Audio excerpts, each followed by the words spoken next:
Hi, today we're going to read The Adventures of Chucky Beaver and Friends. The Big Fight.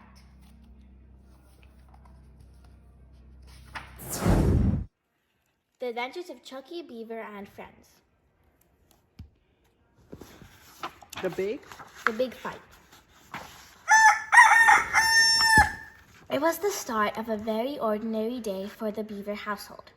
Everyone was busy getting ready for work and school. Chucky was now into his second month at school and everything was going fine. He had made many new friends and was learning exciting things every day. Chucky arrived at school that day with his best friend Bobby Bear, and as the school bell rang, they quickly made their way into the classroom. While everyone awaited the arrival of Miss Groundhog, the teacher, Chucky was busy putting his books away in his desk. Just as everyone had quieted down, Miss Groundhog made her way into the classroom, and coming into the room right behind Miss Groundhog was a new student. Class, I'd like you to meet our newest student who will be joining us today, Miss Groundhog said. His name is Valley Wolverine. While the class was saying hello, Chucky was having a good look at his new classmate.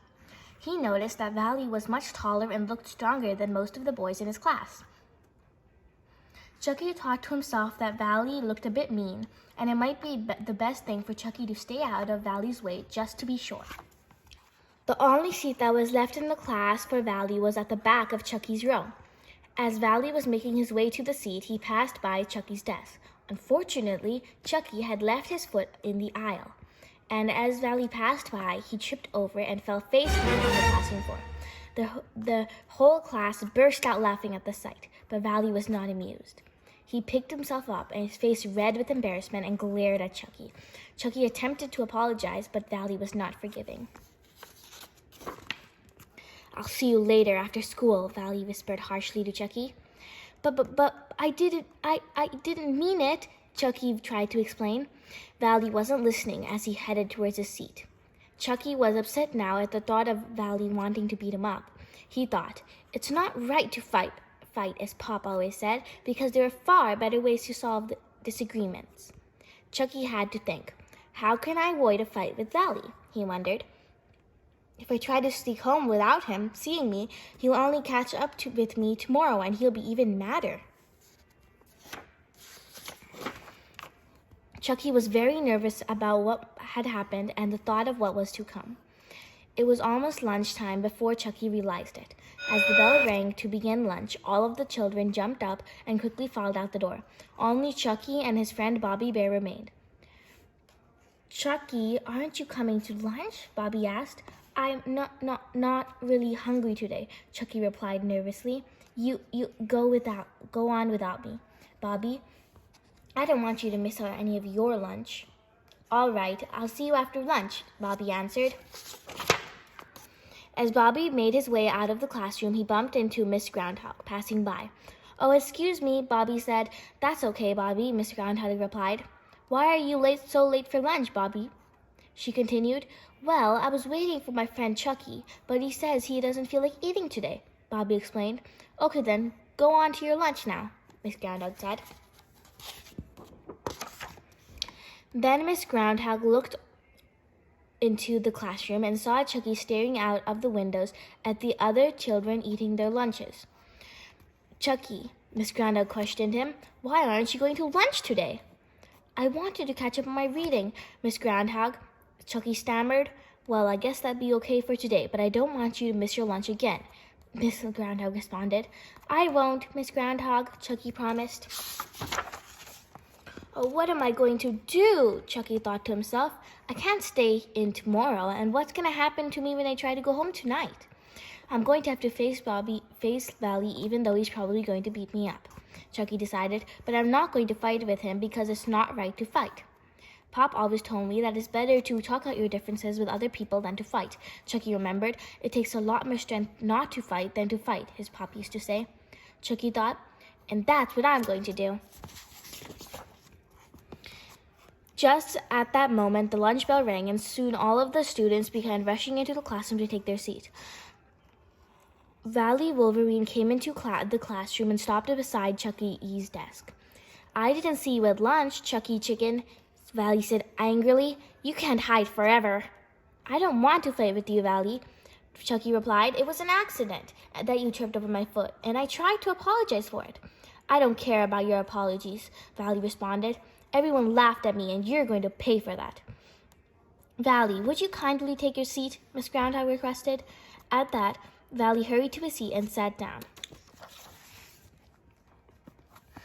By now, Chucky was becoming more and more anxious and upset at the thought of having to face Valley after school.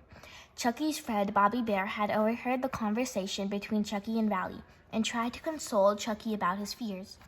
"Chucky, why does Valley want to fight with you?" Bobby asked. "He thinks that because everyone laughed at him for falling, they think he's stupid and clumsy," Chucky explained. "I guess we wouldn't have liked it if all the kids laughed at us on our first day here." "Are you going to fight him, Chucky?" Bobby asked. "No, I'm not going to fight him," Chucky replied. "I think he's just trying to prove that he's strong so that people won't laugh at him. So I'm going to try to be his friend." "I sure hope you're right, Chucky," Bobby said, "because I wouldn't want to see you beat up." The afternoon went by even more quickly than the morning, and Chucky spent most of it staring at the school clock, hoping the day wouldn't end. But of course it did, and as the clock struck 3:30, the school bell rang loudly. While the other children were rushing to collect their books and coats and leaving for home, Chucky was purposely taking a lot of time to get ready. Everyone had left the classroom by now, except for Chucky and Bobby. "Say, Chucky," Bobby suggested, "maybe Bobby forgot about the fight and left for home already." "Maybe you're right, Bobby," Chucky responded hopefully. "Why don't we head outside for home now? I don't see Valley outside anywhere."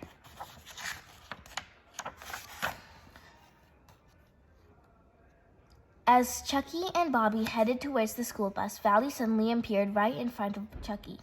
"Where do you think you're going, Chickeny?"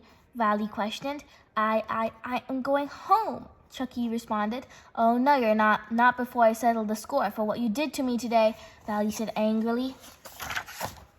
But, Valley, I don't want to fight with you. The kids weren't laughing at you. They were all laughing only because of what happened," Chucky tried to explain.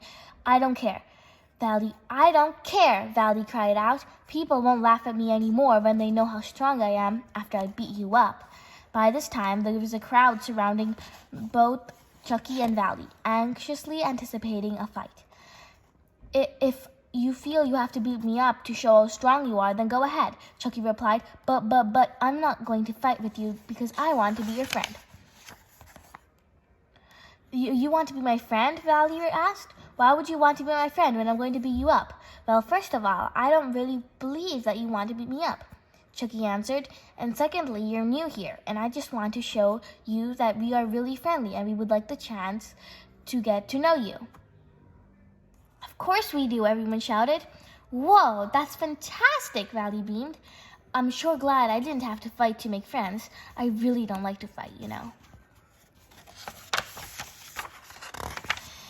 "You're not half as glad as I am," Chucky said with relief. "I was wondering how I was going to explain to my pop how I got a black eye at school today." "Say, Valley, why don't you come over to my house so we can play together?" Chucky asked. "Okay, Chucky, but I have to go home and ask my mom." "That's fine with me," Chucky replied. "You know, I think we're going to be great friends. We just got off on the wrong foot, if you know what I mean." Chucky laughed, and with that, the rest of the crowd, including Valley, started laughing and feeling happy and relieved. That evening, Valley and Chucky played together and had lots of fun, enjoying each other's company. It was the beginning of a long and happy friendship. It's not right to fight to prove one's might. Just extend a hand and let friendship stand. Your friend, Chucky. Thank you. I hope you enjoyed my reading today.